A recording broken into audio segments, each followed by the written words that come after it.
ನೇಪಾಳದಲ್ಲಿ ಬಹಳ ದೊಡ್ಡ ದುರಂತ ಆಗಿದೆ. ದೇವರ ದರ್ಶನಕ್ಕೆ ಹೋದವರು ನಾಪತ್ತೆಯಾಗಿದ್ದಾರೆ.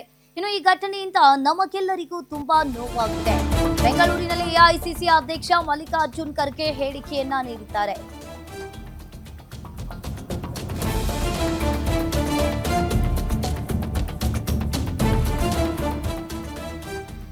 ಇನ್ನು ಈ ಘಟನೆಯಿಂದ ನಮಗೆಲ್ಲರಿಗೂ ಕೂಡ ತುಂಬಾ ನೋವಾಗಿದೆ. ಬೆಂಗಳೂರಿನಲ್ಲಿ ಎಐಸಿಸಿ ಅಧ್ಯಕ್ಷ ಮಲ್ಲಿಕಾರ್ಜುನ್ ಖರ್ಗೆ ಹೇಳಿಕೆಯನ್ನ ನೀಡಿರುವಂತದ್ದು. ಇನ್ನು ಈ ಸಂಕಷ್ಟದ ಸಮಯದಲ್ಲಿ ನಾವೆಲ್ಲರೂ ಕೂಡ ಒಂದಾಗಿರಬೇಕು. ಭಾರತ ಸರ್ಕಾರ ಆದಷ್ಟು ಸಹಾಯ ಮಾಡಬೇಕು. ಮೃತರ ಕುಟುಂಬಕ್ಕೆ ತುಂಬಲಾರದ ನಷ್ಟ ಆಗಿದೆ. ಇನ್ನು ಶವಗಳನ್ನ ಹುಡುಕಿ ಅವರ ಮನೆಗೆ ಕಳಿಸಬೇಕು. ಪ್ರಧಾನಿಗೆ ವಿಶೇಷವಾಗಿ ಪತ್ರವನ್ನ ಬರೀತೀವಿ ಅಂತ ಹೇಳಿ ಮಲ್ಲಿಕಾರ್ಜುನ್ ಖರ್ಗೆ ಅವರು ತಿಳಿಸಿದ್ದಾರೆ.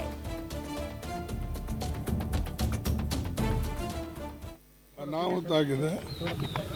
ಅದರಲ್ಲಿ ವಿಶೇಷವಾಗಿ ನಮ್ಮ ಭಾರತೀಯ ನಾಗರಿಕರು ಅದರಲ್ಲಿ ಸತ್ತಿದ್ದಾರೆ ಮತ್ತು ಅನೇಕ ಜನ ಏನು ದೇವರ ದರ್ಶನಕ್ಕಾಗಿ ಅಥವಾ ಟೂರಿಸ್ಟ್ ಅಂತ ಕೆಲವು ಜನ ಹೋಗಿ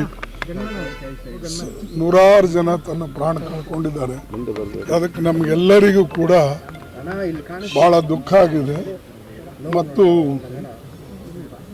ಅಂಥ ಸಂಕಟದ ಸಮಯದಲ್ಲಿ ನಾವೆಲ್ಲರೂ ಒಂದಾಗಿರಬೇಕು ಮತ್ತು ಭಾರತ ಸರ್ಕಾರ ಕೂಡ ಆದಷ್ಟು ಅವರಿಗೆ ಸಹಾಯ ಮಾಡಬೇಕು ಮತ್ತು ಎಲ್ಲೆಲ್ಲಿ ಈಗಾಗಲೇ ಅವರು ನೀರಲ್ಲಿ ನುಡ್ಸ್ಕೊಂಡು ಹೋಗಿದ್ದಾರೋ ಅಥವಾ ಬೇರೆ ಎಲ್ಲೆಲ್ಲಿದ್ದಾರೋ ಅವ್ರನ್ನ ಹುಡುಕಿ ಅವರವರ ಮನೆಗೆ ಕಳಿಸ್ತಕ್ಕಂಥದ್ದು ಆಗಬೇಕು ಮತ್ತು ಯಾವ ಶವಗಳು ಅಲ್ಲಿ ಸಿಗ್ತಾ ಇಲ್ಲ ಅದಕ್ಕೆ ಹುಡುಕಿ ಅದನ್ನು ಅವ್ರ ಮನೆಗೆ ತಲುಪಿಸಿ ಅದಕ್ಕೆ ಏನು ಸಹಾಯ ಮಾಡಬೇಕು ಅಥವಾ ಆರ್ಥಿಕವಾಗಿ ಮತ್ತು ಅವರಿಗೆ ಬೇರೆ ದೃಷ್ಟಿಯಿಂದ ಸಪೋರ್ಟ್ ಮಾಡಿ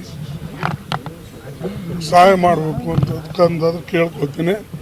ಮತ್ತು ಇದರಿಂದ ದೊಡ್ಡ ನಷ್ಟ ಆ ಕುಟುಂಬಗಳಿಗೆ ಏನಾಗಿದೆ ಅವ್ರು ತುಂಬಲಾರದಂಥ ನಷ್ಟ ಆಗಿದೆ. ಅದಕ್ಕೆ ಆ ನಷ್ಟವನ್ನು ತುಂಬತಕ್ಕಂಥ ಭರಿಸ್ತಕ್ಕಂಥ ಶಕ್ತಿ ದೇವರವ್ರಿಗೆ ಕೊಡಲಿ ಅನ್ನತಕ್ಕಂಥ ಮಾತನ್ನು ಈ ಸಂದರ್ಭ ಹೇಳ್ತೇನೆ. ಮತ್ತು ಇದರ ಬಗ್ಗೆ ನಾವು ವಿಶೇಷವಾದಂಥ ಒಂದು ಪತ್ರನೂ ಕೂಡ ಪ್ರಧಾನ